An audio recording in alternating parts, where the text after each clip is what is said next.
Um, the, the, the thing about ego is we all need it or we wouldn't survive. And if you have too much, people let you know you have too much. And if you don't have enough, they kind of just disregard you anyway. So I want to talk about a different kind of ego. I spent my first profession working in a hospital, and I'm a really sympathetic person, and I couldn't feel people's pain. I could feel sorry for them. I couldn't feel their pain.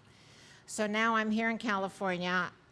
My very close other mother is in hospice, and it's a time when you look at ego a little bit differently. She was always a really tough lady, always organized, always had a great job, and watching her ego go away is one of the toughest things I've ever been through.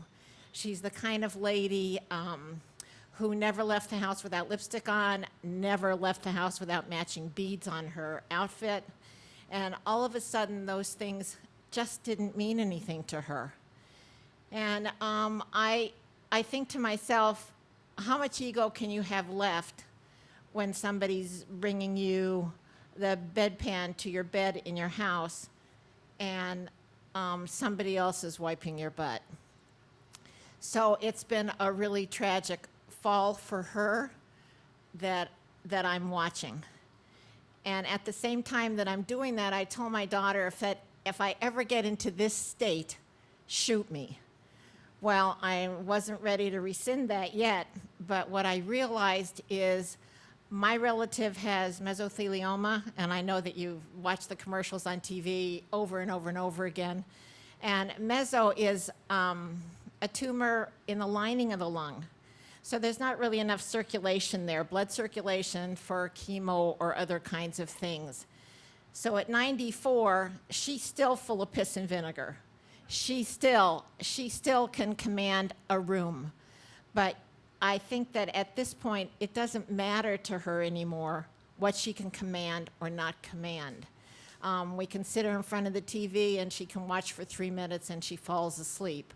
It just is crushing to me because she's been with me longer than my mother was with me.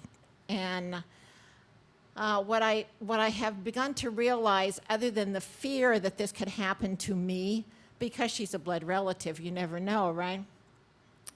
Is that at some point in life, what really matters is your brain and what's left of your brain.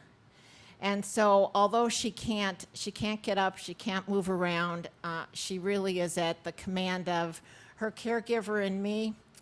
I realized that the most important thing, what's in your brain, is that you can still love the people you always loved. They can come and love you the same way. And whether you meet the sun walking into it or being wheeled into it, the sun is still there. So what I've done is rescind my wish to my daughter. I no longer want her to shoot me unless I don't recognize who she is. Thanks.